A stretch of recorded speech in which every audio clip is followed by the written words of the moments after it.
नमस्कार. आपण करणार आहोत छान हिरवीगार फ्रेश मसाला भेंडी.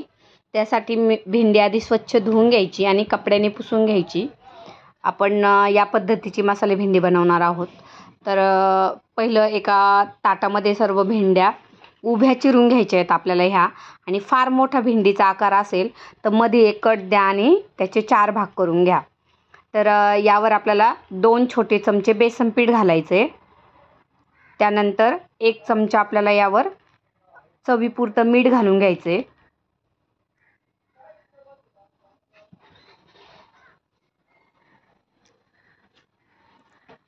आता यावर आपण 1 चमचा हळद घालून घेणार आहोत. त्यानंतर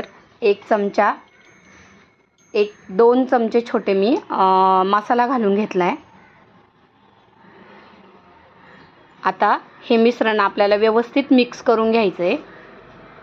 तर आता मी चांगलं त्याला मिक्स करून घेत आहे.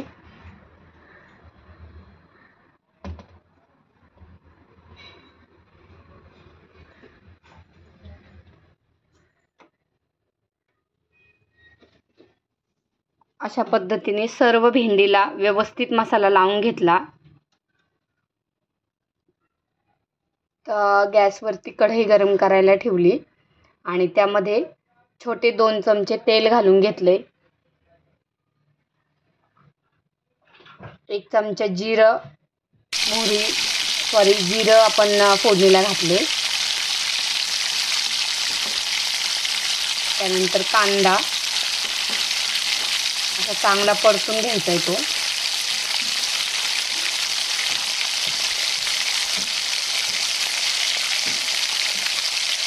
छान लालसर कांदा झाला. चांगलं व्यवस्थित असं मिक्स करून घ्यायचं आणि त्यावर आपण जी आता ही भेंडी सगळे मसाला लावून मिक्स केली ती वरून आपल्याला घालून घ्यायची आहे.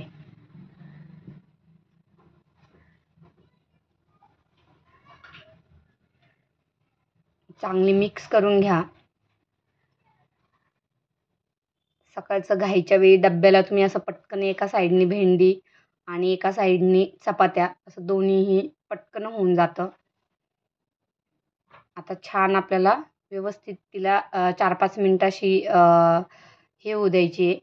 थोडंसं लसूण त्यामध्ये घालून घेतलं आहे. तुम्ही अख्खा लसूण चिरून फोडणीला घातला तर त्याचाही अजून छान स्मेल येतो. तर माझ्याकडे लसूण वाटलेला होता, तो मी थोडासा तेलावर परतून घेतला. आणि आता आपल्याला सर्व मसाले असे तेलावर छान परतून घ्यायचे. सगळ्या बाजूने असं तेल व्यवस्थित लागलं गेलं पाहिजे.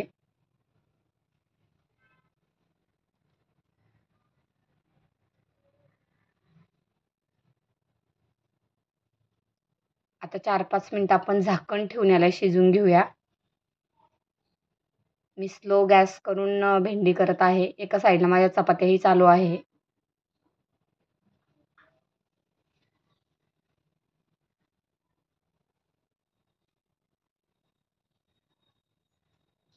मधून मधून थोडंसं हलवायचं म्हणजे खाली भेंडी लागणार नाही याची काळजी घ्यायची.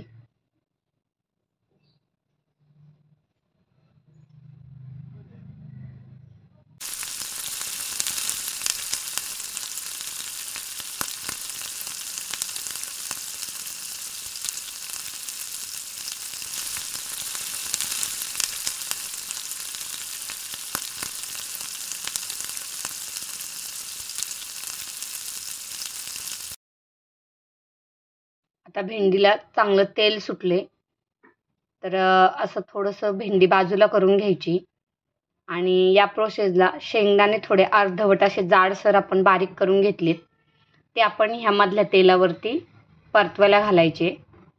म्हणजे या तेलावर शेंगदाणेही खरपूस होतात आणि नंतर भेंडीमध्ये व्यवस्थित मिक्स करायचे. ही भेंडी चिकटही होत नाही आणि अतिशय छान टेस्टला लागते. तर आता मी त्या तेलावरती चांगले असे शेंगदाणे छान कुरकुरीत करून घेतले. आपण जर आधी शेंगदाणे टाकले तर शेंगदाणे मग जळले जातात, म्हणून ही प्रोसेस थोडीशी लेट करायची. भेंडीचं एक्स्ट्रा तेलही सुटतं आणि त्याच्यामध्ये हे शेंगदाणेही चांगले खरपूस भाजून निघतात. आणि असं 2-3 मिनटं व्यवस्थित ते तेल त्या शेंगदाण्यांमध्ये जातं. त्यानंतर आपण परत भेंडी हलवून चांगली आपण मिक्स करून घ्यायची. आणि या प्रोसेसला गॅस आपल्याला स्लो ठेवायचा आहे, म्हणजे शेंगदाणे जळणार नाही आणि छान असे कडक भाजले जातील.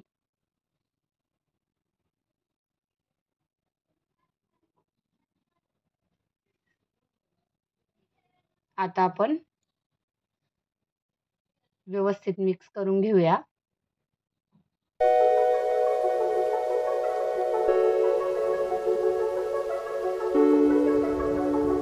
आता 2-3 मिनिटं मी असे शेंगदाणे चांगले खरपूस भाजून दिलेले आहे खालून. आता आपण ते मिक्स करून घेऊया.